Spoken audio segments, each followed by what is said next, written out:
Bonjour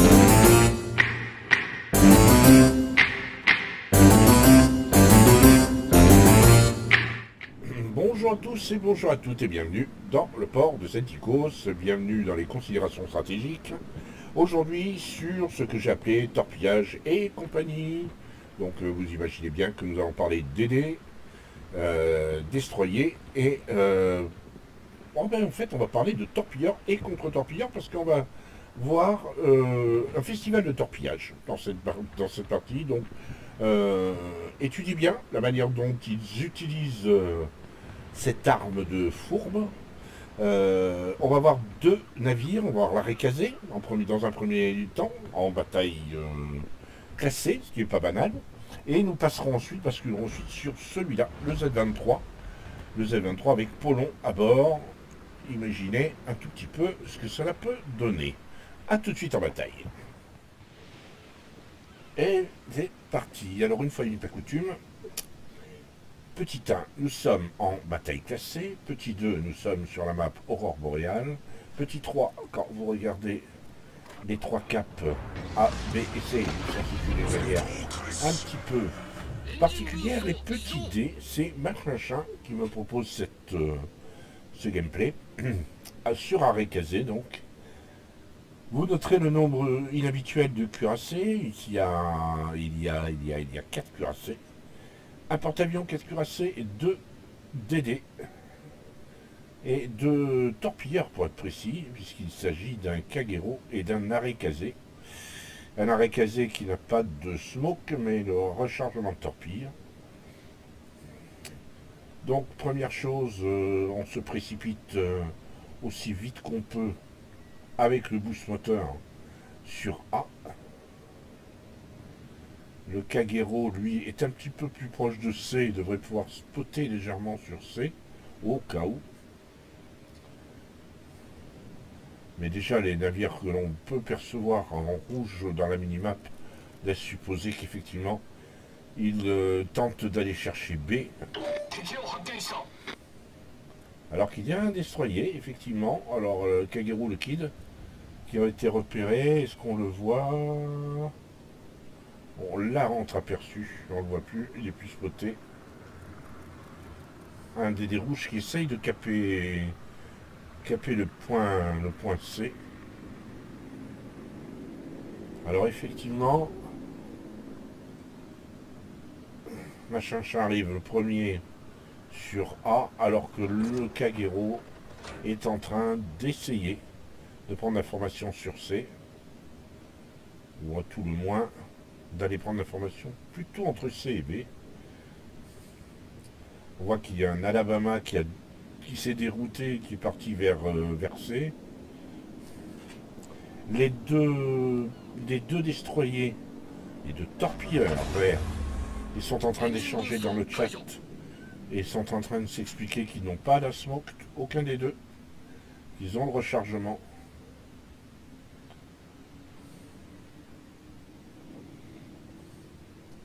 Donc aucune smoke dans ces deux navires. Par contre, en face, il y en a un qui a la smoke. Je suppose que c'est le Kid. Facile d'imaginer qu'à ce niveau, les Kagero ont préféré troquer la smoke, le rechargement de torpille, que la smoke. Et effectivement, il y a un Kagero rouge. Donc la smoke qui est sur C, c'est probablement le Kid. En face, je ne l'ai pas dit, hein, il y a un North Carolina, un Alabama, un Monarch et un Maggie. Alors que dans le camp de Machin, c'est North Carolina, Alabama, Richelieu Tirpitz. Voilà les torpilles du Kagero. Et le Kagero qui a déjà pris une torpille, apparemment. Il a perdu 7000 points. Shokaku contre Shokaku en termes de porte-avions. Le porte-avions rouge étant en train de régner sur le cap D, prêt à bondir.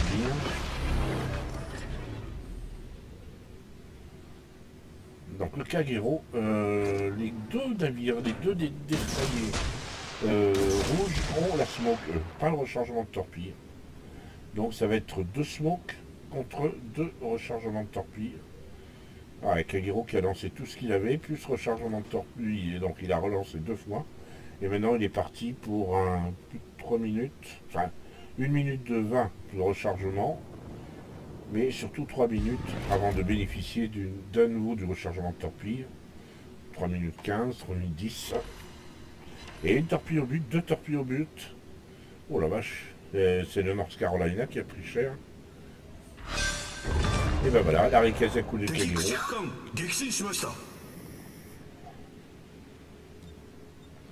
3 torpilles au but, seulement 6000 points. Torpille, c'est-à-dire que et encore une torpille au but. Oh, oh, oh, oh. Là, cette fois, ils font beaucoup plus mal. Donc c'est un cuirassé qui l'a pris. 4 torpilles au but, 22 000 points et une voie d'eau. Encore une torpille au but, une voie d'eau. Oh là là, c'est le massacre. Le massacre des innocents, là.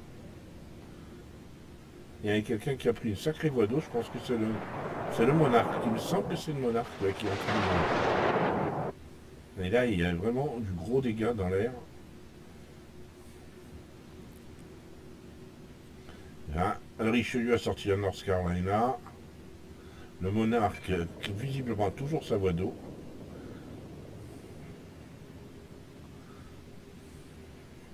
La Rikase qui ne change pas de place, vous voyez, comme vous pouvez le constater, qui est prêt à bondir sur la Maggie, s'il le faut. Le monarque n'a pas arrêté sa voie d'eau.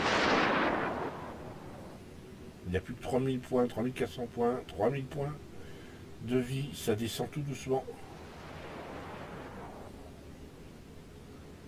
Et voilà, liquidateur.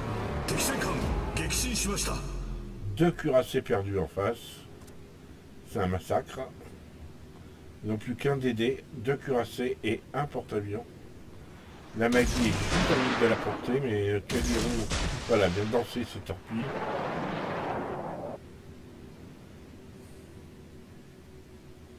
Voilà, c'est impressionnant. 56 000 de dégâts et ben, le Kagero va chercher B, tout simplement. Les rouges ne sont pas restés les deux pieds dans le même sabot, ils ont sorti l'autre DD, le Kagero vert, plus un cuirassé, en l'occurrence un North Carolina. Pour autant, l'écart est quand même en train de devenir sérieux, parce qu'il y a près de 100 points d'écart. Par contre, Machin va devoir faire attention au porte-avions.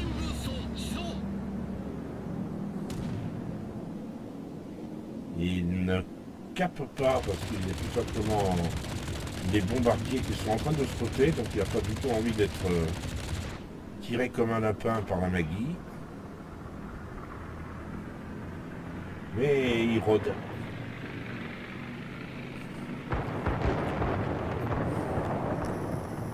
Ah, il surveille il a surveillé le torpilleur du Shokaku. Voilà, les torpilles sont partis sur le Richelieu. Il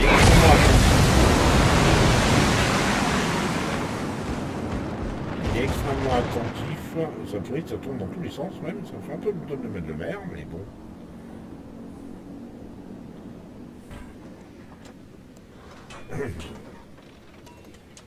Je doute que cette torpille aille au but s'il la lance. Mais là, il est en train de caper. Donc là, maintenant, il n'y a plus que 30 points d'écart. Hein. Ouais, c'est parti. 130 points d'écart avec la perte de la Maggie.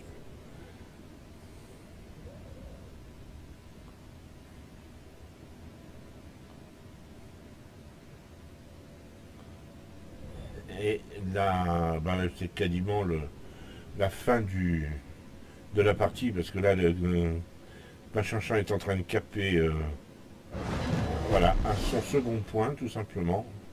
Et maintenant, il va partir sur C. Le Kid est là. Il faut qu'il se méfie du Kid. Hein. Il n'a clairement pas la puissance de feu pour ennuyer le Kid. Par contre, s'il peut le torpiller, je doute qu'il aille le torpiller. Enfin, il me semble que le plus logique, c'est qu'il aille chercher un point de cap plutôt que d'aller faire le contre-torpilleur, alors qu'il n'est pas franchement outillé pour ça. De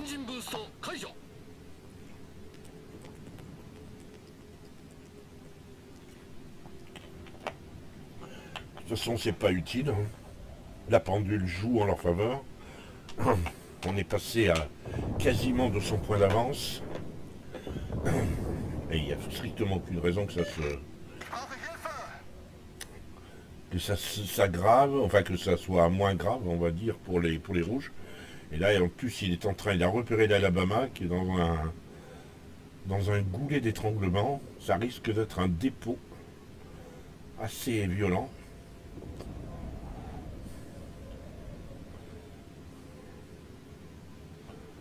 Une jolie partie. Typique torpilleur, vraiment. Alors que le kid est en train de revenir. Ah, on a un petit lag là. Rien de grave.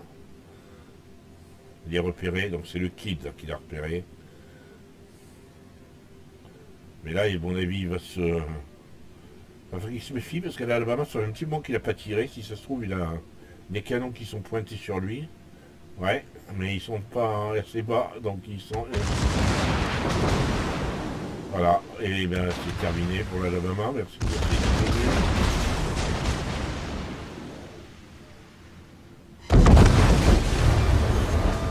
Torpille, 89 000 de dégâts.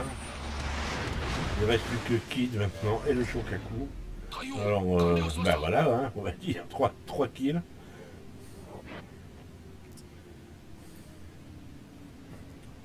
Est-ce qu'il va aller chercher le Kid? Il n'a pas utilisé le rechargement de torpille. Le Kid qui a essayé de torpiller le tir-piste là-bas.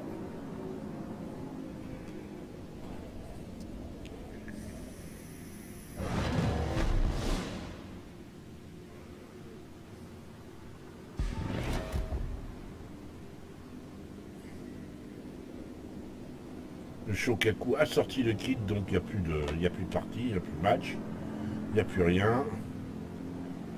Ça a été une démonstration. En plus, Machin a capturé tout seul les 3 caps. Ça a fait être une phénoménale débauche d'XP de base.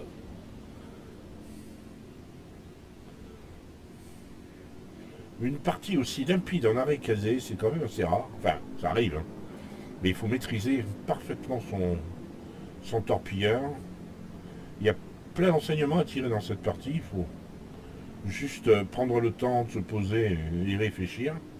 Mais enfin, il a fait quand même preuve d'une certaine maîtrise. Il a profité à fond des errements de l'adversaire. Parce que l'adversaire a forcément fait des errements. Mais ça a été véritablement... Alors a priori, le Shokaku a visiblement impressionné même les adversaires. Mais je trouve que Machin a fait un sacré boulot. Retour au port donc pour vérifier. Alors voici l'arrêt casé, à quoi il ressemble de près. Avec son camo d'origine, enfin son camo de navire premium. Voilà, on a fait le tour. Alors maintenant on va regarder les écrans de cette bataille. Une bataille assez féroce avec 6597 points d'XP. 1650 d'XP libre, frappe dévastatrice, liquidateur. Liquidateur, c'est généralement quand on détruit un navire en lui enlevant plus de 40% de ses points de vie à l'inondation. 9 torpilles au but, 7 inondations, un avion détruit, ce qui est assez original, 3 éléments de neutralité, 3 kills, 3 bases capturées, et 89 000 de dégâts, ce qui est quand même assez important. Il finit premier très nettement, en tête, devant le Shokaku, qui a été félicité abondamment. Donc comme quoi, l'efficacité ne se mesure pas seulement sur l'apparence. Hein, il y a plein de choses qui ont fait que l'arrêt casé a bien bossé. Ceci dit, le Shokaku et l'arrêt casé ont visiblement fait suffisamment de boulot à eux deux. Et le Kagero n'est pas si loin d'ailleurs, pour que l'ennemi se soit fait absolument exploser. Il n'y a pas d'autre mot. En termes de dégâts, 49 000 sur un monarque, on a vu comment. 32 000 sur l'Alabama, 6 850 sur le Kagero, et il a détruit un avion du Shokaku avec son anti-air. Les 89 000 en question, il n'a pas utilisé une seule fois ses canons. tout à la torpille, 62 000 à la torpille, donc 32 torpilles lancées, 9 au but. Voilà, c'est un bon ratio, un tiers, on va dire, un petit tiers. 62 430 de dégâts à la torpille, plus les 26 000 consécutifs à 7 inondations, dont une à longue durée, une ou deux à longue durée. 200 000 en dégâts potentiels, il a été très furtif. Par contre, il y a 37 000 de dégâts grâce à sa détection. 120 points de capture, il les a tous capturés, donc on ne peut pas faire mieux. Une bataille qui a duré 11 053, pas très longue. Et puis, il a parcouru 65 km. Vous voyez que là, en l'occurrence, on voit vraiment l'efficacité d'un torpilleur japonais, tout dans la furtivité. Je ne pense pas qu'on puisse parler, on ne peut pas mettre ça uniquement sur le fait que l'ennemi a été particulièrement crédule. Il a été crédule, il a avancé très paquet, ce qui a permis à deux lancers de torpilles de faire beaucoup de dégâts. Néanmoins, il y a quand même eu beaucoup de furtivité, beaucoup de métiers chez Machinchin. Je l'ai déjà vu jouer en Sims, entre autres. Il maîtrise parfaitement les torpilleurs et les contre-torpilleurs. Il maîtrise le gameplay de chacun en adaptant et avec beaucoup de finesse. Mais ce que j'ai toujours remarqué chez lui, c'était sa volonté d'être extrêmement, comment dirais-je, présent. J'allais dire proche. C'est pas proche, parce qu'il reste toujours à la limite de sa furtivité, mais toujours très actif. Que ce soit au canon, quand il joue les contre-torpilleurs, ou avec les torpilles, quand il joue au torpilleur, vous voyez, le fait qu'il n'ait pas tiré un seul coup de canon est très symptomatique d'une grande confiance en soi. Il a fait ses dégâts à la torpille. C'est un torpilleur, il est là pour ça, il n'est pas là pour tirer au canon. Et il a fait la démonstration d'une grande maîtrise de son jeu. Contre Premium, donc le commandant a ramassé 8200 points d'XP. C'est plutôt sympa. Et vous voyez qu'ils avaient que Zulu Hotel, donc il n'y avait pas énormément de flags apparemment sur son navire. Et sans transition, on enchaîne avec une bataille en Z23. Z23 qui est le contre-torpilleur allemand de tiers 8, donc tiers équivalent à l'arrêt casé que nous venons de voir. C'est une bataille, bon, il y a 2 tiers 9, mais je dirais que c'est surtout une bataille tiers 8, c'est l'essentiel des deux flottes est composé de tiers 8. Les tiers 9 en question sont le Lion et le Baltimore chez l'adversaire, dont il faudra composer avec eux. Radar et gros HE. Il faudra aussi composer avec les tiers 8 que sont le Norska, la Maggie, Edinburgh, Prishagen, Chapayev. Et il faudra composer avec le Shors, Colorado et Lyon. Alors Shors, Chapayev, c'est 2 gros destructeurs de DD, hein, des aspirateurs à la HE. Donc Polon, alors je ne l'ai pas dit, mais c'est Polon qui est en Z23. Nous sommes sur la carte géant endormi, il me semble, c'est ça, géant endormi, en mode domination. Polon, ça propose d'aller au milieu, apparemment vers B. On voit que la flotte a tendance à effectivement se diriger surtout vers B et C. Alors est-ce que Polon, avec son... Que va faire Polon? Parce que le Z23 n'est pas le roi de la furtivité. Hein. Il est pas si mauvais en furtivité, c'est 6-2. Malgré tout, il est aussi furtif qu'un Fubuki, ou même plus furtif qu'un Fubuki quand même. Il a d'assez gros canons, fait très mal. Et canons qui ont une portée de 9,9. Alors que les torpilles ont une portée de 9,5. Vous voyez que donc, de ce côté-là, on a du lourd. Le Z23 a aussi un hydro, ce qui est accessoirement assez intéressant.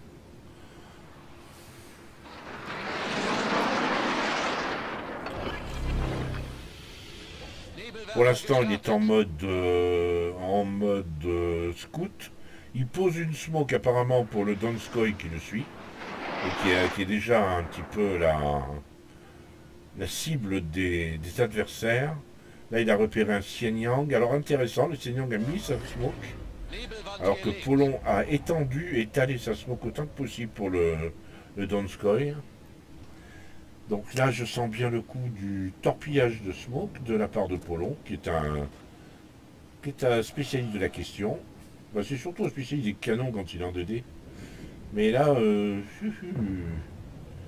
torpillage de smoke, c'est intéressant. Il a élargi de... Non, il n'a pas élargi. Il préfère... Voilà, je vous dis, le diable est dans les détails.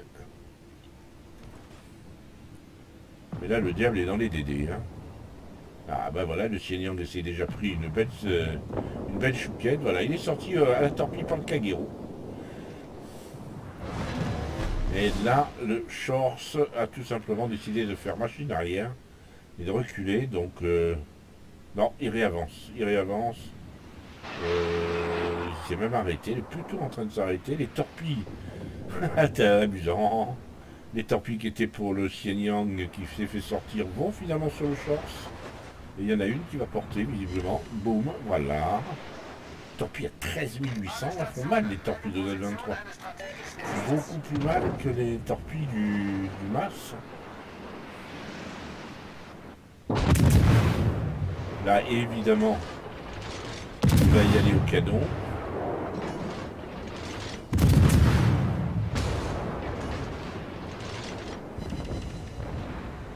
Plus de 18 secondes, il aura récupéré ses...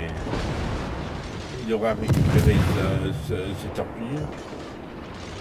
Il a pris une petite chouquette, mais c'est pas le bâtiment de s'offrir un polon au petit déjeuner. Voilà, il a lancé le boost. Non, la fumée à nouveau. Il a lancé à nouveau la fumée. Baltimore qui décidément a essayé de se le faire, vraiment. Et là, Prince Eugen. Vous avez vu qu'il a lancé ses torpilles pas du tout là où le Prince Eugen est censé aller. Il a anticipé que le Prince Eugen allait se mettre à frôler l'île. Alors voyons ce que ça va faire. Et il n'a pas... Et il envoie de l'autre côté. Parce que le Prince Eugen a effectivement fait quasiment demi-tour. Il est parti dans le sens. Et là, les torpilles sont plutôt belles. Ouais. Prince Eugen ne va échapper. Voilà, il en prend une. Oh là là. D'accord. Ça, c'est une frappe des vastes. Plutôt sympathique.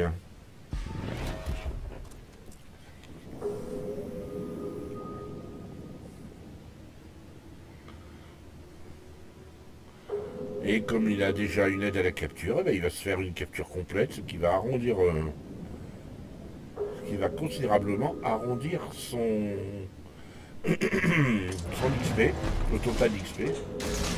Là, le Chapayev qui se promettait de se pointer à son tour à l'entrée de la base risque de se prendre 3-4 torpilles dans la tête.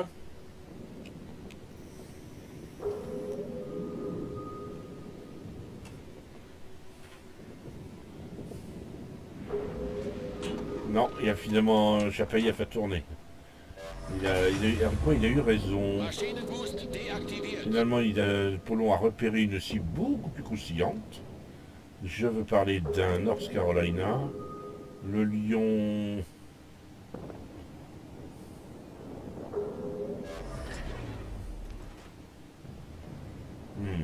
C'était une cible goûteuse, le lion, mais un peu loin, tandis que le North Carolina, il va lui déboucher sous le nez et faire un dépôt dans la bouche qui risque d'être assez croustillant parce que North Carolina n'a plus que 30 000 points de vie. On va dire que 2 ou 3 torpilles risquent d'abréger ses souffrances. Voilà. Il attend, il ne fait pas un débouché violent. Voilà. Là, ça risque de faire très mal aux cheveux ou du North Carolina. Il tourne, hein. Il tourne, mais non, il tourne pas. Il tourne pas et il va s'en prendre 3. Je pense que c'était même pas la peine d'envoyer cette torpille là. Et le deuxième. Et ben voilà.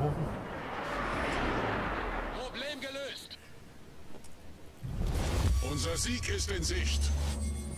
Un 23 à la torpille uniquement, en s'en servant à la torpille uniquement, c'est pas banal. Torpilles qui sont extrêmement douloureuses, hein, qui font très très mal. Mais on a plus tendance à jouer les Allemands au canon qu'à la torpille. Mais là, bon, je pense qu'on peut presque dire qu'il a... Ben, ça va, cette game est plus que rentabilisée.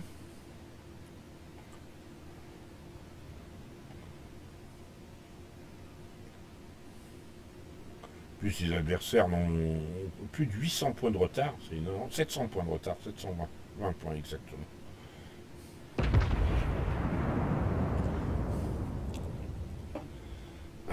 Donc Polon part, vous voyez, il s'attend à avoir débouché le Chapayev, je pense, ou le lion. Le lion, plutôt. Donc là, il est devenu guetté de... Le lion, ah oui, effectivement. Le voilà, le lion.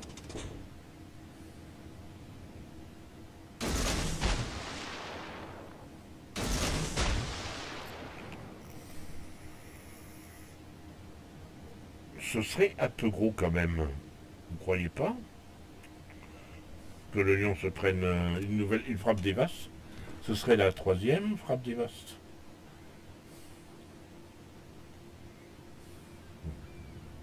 Ça me paraît compliqué. Le lion semble avoir ralenti. Ouais, non, non, le lion est en train... J'ai pas l'impression qu'il n'en se prend pas. Il se prend pas. Il a ralenti et il a ralenti beaucoup. Peut-être même que la Maggie avait spoté les torpes.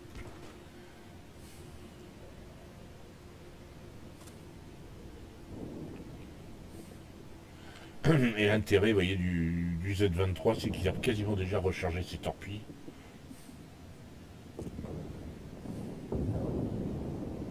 Donc là, il les attend tranquillement. Le roi de l'embuscade.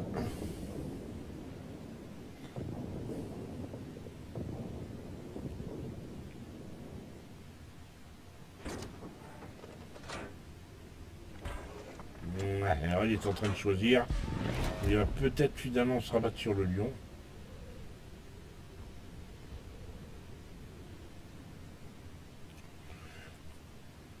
X pour long, X, comme ça tu as tu sélectionnes le lion.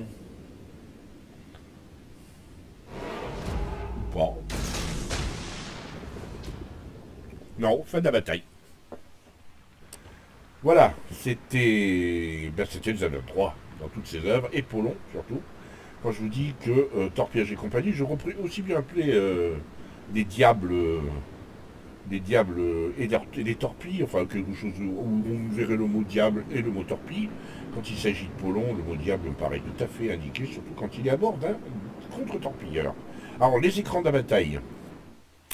C'est une victoire, bien sûr, en Z23, 3919 points d'XP. 882, il était en compte premium à ce moment-là. 74 000 de dégâts, quasiment 75 000 de dégâts. 7 coups au but au canon, mais c'est surtout 8 torpilles, 7 voies d'eau.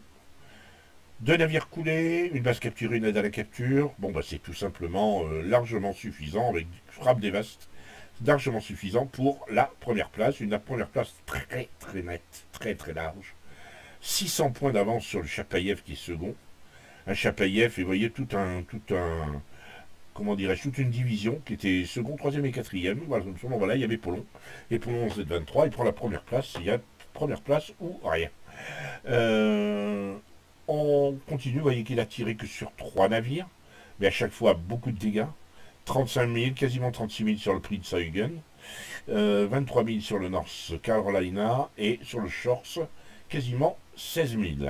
Il n'a parcouru que 40 km, mais c'est largement suffisant pour faire des dégâts. 90 points de capture sur 179, en d'autres termes, il a quasiment la moitié des points de capture. 169 000 de dégâts potentiels, bon, voilà. Et 7 000 de dégâts grâce à sa détection. Au canon que 1980, par contre 72 000 points de dégâts rien qu'à la torpille. Une seule inondation, mais elle a fait que 588, donc pas eu le temps. C'est vrai que quand il torpille, lui, généralement l'ennemi n'a pas le temps de faire des inondations. Donc ça voilà. C'est clair, c'est net, c'est précis. Voilà pour, vous voyez qu'il n'y a pas grand chose à dire, mais c'est en peu de mots, ce qui justifie largement une première place. Voilà, c'était cette vidéo sur les détails. J'espère que ça vous aura plu. Je, je me suis beaucoup amusé à regarder un petit peu mes collègues de destroyer. Torpillés sont bien meilleurs que moi, hein, en destroyer ou en contre-torpilleur. J'en apprends tout le temps et j'espère que vous allez en apprendre aussi sur cette vidéo parce qu'il y a vraiment de quoi faire, il y a vraiment de quoi s'inspirer quand il s'agit effectivement de savoir placer ses torpilles, surtout dans la deuxième bataille où on a vu comment Polon sélectionnait ses victimes. Il a analysé comment il a fallu choisir entre le Lyon et le North Carolina. Comment il a choisi le North Carolina? Il a probablement évalué que c'était plus facile, une cible plus facile, et il vaut mieux privilégier toujours les cibles plus faciles. J'espère que cette vidéo vous aura plu. Je vous dis à très bientôt. N'hésitez pas à commenter, à liker. On se retrouvera probablement pour parler de porte-avions, je ne sais pas encore, bon, porte-avions ou cuirassé, je n'ai pas encore choisi. D'ici là, portez-vous bien et à bientôt, si vous le voulez bien.